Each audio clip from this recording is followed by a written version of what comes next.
We're joined in the studio by Ms. Su Xiaohui from the China Institute of International Studies. Thank you very much for joining us, Ms. Su. So first of all, fill us in on the status quo of the relations between China and Singapore. Well, I believe up to now, both countries believe that we are important to each other. Economically, you can see close ties between each other. And economic and trade cooperation is definitely a very important part of the bilateral relationship.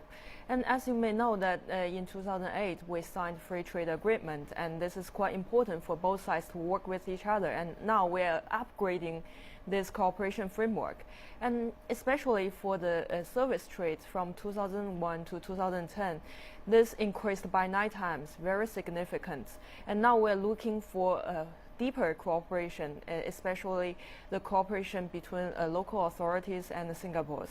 And from political and diplomatic perspective, well, I believe that first of all, Singapore pays great attention to China since China is a rising power, both in strength and international influence in the region. And as for China, we believe that even though Singapore is a small country, it is a giant in diplomacy. This country is of great influence in regional affairs.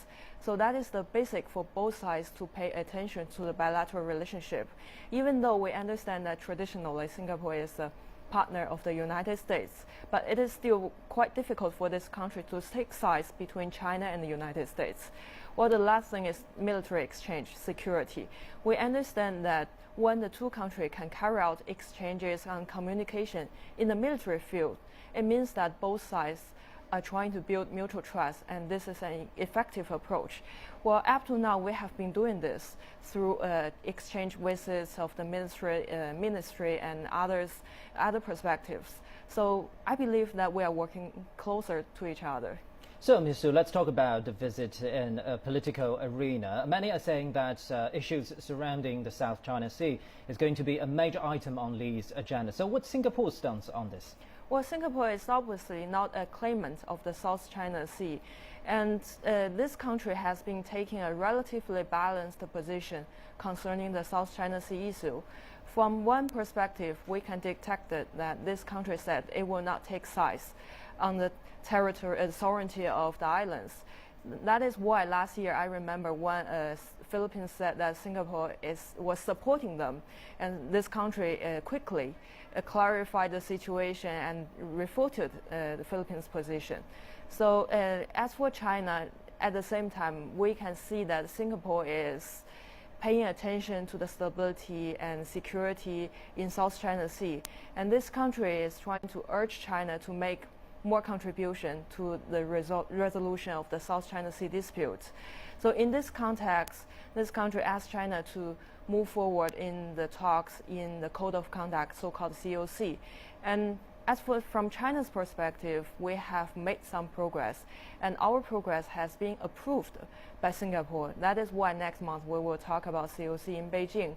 So in this context, I believe that Singapore and China are moving closer to each other.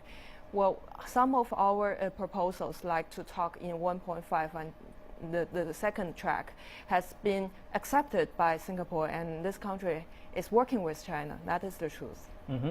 So let's talk about relations between China and ASEAN. We know that China is set to upgrade its relations with the ASEAN, especially on the economic and trade front. So what role do you think Singapore can play in this? Well, in the economics perspective, Singapore is obviously a leading power in the regional cooperation framework. China has been working very closely with this country and trying to expand our influence, our benefits to other countries.